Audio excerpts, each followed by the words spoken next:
नमस्कार मित्रांनो, प्रत्येकाच्या आयुष्यात काही ना काही अशा गोष्टी घडलेल्या असतात की त्या गोष्टी त्या काळात फारशा महत्त्वाच्या नसतात किंवा आपण त्या गोष्टीकडे दुर्लक्ष करतो. पण नंतर पुढे आपल्या असं लक्षात येतं की ह्या गोष्टी सहज शक्य झाल्या असत्या, या गोष्टी आपण करू शकलो असतो, पण तरीसुद्धा आपण त्या केल्या नाही. याचं दुःख आपल्याला नंतर सतत आपल्या मनात राहतं आणि कुठंतरी असं वाटतं की जी गोष्ट करणे शक्य होतं ती आपण का केली नाही. खरं तर मित्र, तुमच्या आमच्या सगळ्यांच्या आयुष्यात अशा लहान मोठ्या गोष्टी घडलेल्या आहेत की ज्या आपण करू शकलो असतो, पण तरी आपण त्या केल्या नाही. खरं तर आता मी माझ्याच बाबतीत काही गोष्टी सांगतो की एकदा आमच्या एका भाचीचं लग्न होतं आणि वडील भाऊ म्हणून मी प्रत्येक भाचीला रीतिरिवाजानुसार लग्नाचा पलंग मामा म्हणून घेत होतो.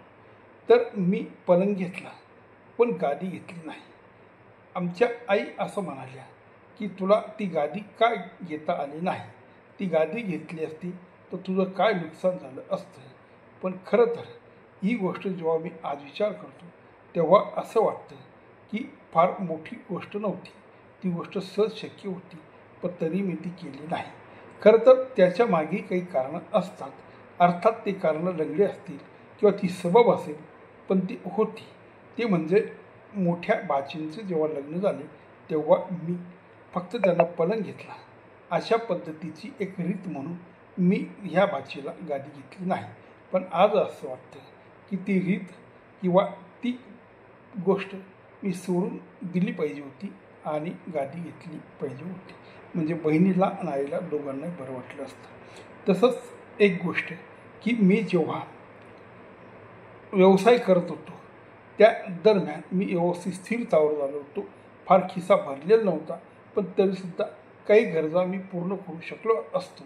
तेव्हा एकदा आमचे आईवडील तीर्थयात्रेला जाणार होते आणि त्यांनी कुठल्या तरी ट्रॅव्हलशी संपर्क केलेला होता. मी जेव्हा घरी गेलो तेव्हा मला त्यांनी ती गोष्ट सांगितली, पण मी लगेच हो म्हटलं नाही, घरी जाऊन सांगतो असं म्हणून ती गोष्ट मी टाळण्याचा प्रयत्न केला आणि त्यांना तीर्थयात्रेला जाता आलं नाही. जेव्हा आज आईवडील नसताना मी या गोष्टीचा विचार करतो तेव्हा वाटतं ती एक गंभीर चुकी होती. तेव्हा ती गोष्ट खूप अवघड नव्हती, शक्य होती. थोडी अडचण झाली असती पण ती करायला हवी होती, पण मी ती करू शकलो नाही.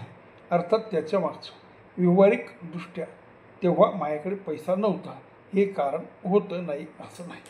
तसंच मित्र, आमच्याकडे एक माणूस कामाला होता. तो वयाच्या 10 ते 11 वर्षाचा असताना आमच्याकडे तो कामाला होता आणि तो वयाची 50शी उलटीपर्यंत आमच्याकडे राहिला. त्याला संतती नसल्यामुळे त्यानंतर त्याची तब्येत खराब झाल्यामुळे तो त्याच्या एका नातलगाकडे जाऊन राहिला. तिथं तो चांगला 10 वर्ष 15 वर्ष जगला, त्यानंतर वारला. मला बऱ्याच दिवसांतर ती गोष्ट कळाली. तेव्हा त्या दरम्यान मला असं वाटत होतं की आपण एकदा त्यांना भेटून यावं. खरं तर ती व्यक्ती खूप मनमिळावू, विश्वासू आणि एवढे वर्ष आमच्यासोबत असल्यामुळे ते माझे वयाने जर ते थोडे मोठे होते तरी मला ते मित्रासारखे होते. मला त्यांच्याशी खूप आपुलकी होती. पण व्यवसायाच्या गडबडीमध्ये आणि ह्या सगळ्या करू पाहू अशा पद्धतीचे विचार आपल्या आयुष्यात असतात आणि आपण ढकलगाडी नेहमी करत असतो. या ढकलगाडीने तो घात केला आणि मला ते वारल्यानंतर कळालं ते वारले म्हणून. तेव्हा मित्र, या साध्या साध्या गोष्टी अशा असतात की आपल्या मनात त्या डाचत राहतात आणि त्या त्या वेळेस ते निर्णय जर आपण घेतले असते तर आपल्याला एक समाधान भेटलं असतं आणि समोरच्या व्यक्तीला एक मदत म्हणून किंवा सहकार्य म्हणून आपण उभं राहिलो याचा आनंद दोघांनाही झाला असता. त्याच पद्धतीने एकदा आमच्या एका भाचीच्या लग्नाला बहिणीला अडचण होती आणि तिने माझ्याकडे पैशाची मागणी केली.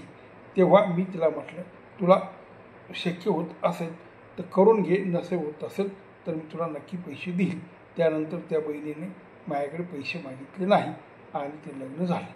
खरं तर मुळात त्या बहिणीच्याही लक्षात आलं असेल की याला पैसे द्यायचे नाही, कारण जर मग तिने मागणी केल्यावर मी लगेच तिला होकार देणं गरजेचं होतं.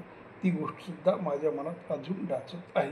तेव्हा मित्र, आयुष्यात अशा गोष्टी ह्या घडत असतात आणि चांगल्या मनाच्या, स्वच्छ मनाच्या माणसाला असं वाटतं की त्या काळातले निर्णय आपले चुकले आणि आपण असं वागायला नको होतं. मित्रहो, हे आयुष्यात प्रत्येकाच्या येतात. तुमच्या आयुष्यात अशा गोष्टी घडल्या असतील. तुम्हाला आज कुठेतरी वाटत असेल की काही चुका आपण केल्या, तर जाणून बुजून असतील, त्या अडचणीमध्ये असतील, पण तरीही असं एक मनास वाटतं की त्या काळात ती गोष्ट जर केली असती आणि ती फारशी अवघड नव्हती आणि त्याच्याने खूप मोठं नुकसान होत नव्हतं, पण तरी आपण एक तर आपमतलबीपणा म्हणा किंवा स्वतःचा व्यवहार बघितला म्हणा किंवा मागणाऱ्या व्यक्तीकडे किंवा मदत जी व्यक्ती आपल्याकडे मागते तिच्याविषयी आपल्या मनात कुठंतरी कलुषित मन असल्यामुळे ते अनेक कारणाने माणसाच्या आयुष्यात आपले जे नातलग असतात त्याविषयी कुठेतरी अडी असते, कुठेतरी त्याचं काही चुकलेलं असतं आणि ते आपल्या मनात असतं. मग अशा वेळेस आपलं आतलं मन जागं होतं आणि आपल्याला ती गोष्ट शक्य असूनही आपण ती करत नाही. त्या पाठीमागे फक्त पैसा हेच कारण नसतं, तर कुठंतरी एक दुखावलेपण असतं. पण आज त्या दुखावलेपणापेक्षा आजचं दुखावलेपण हे मोठं आहे.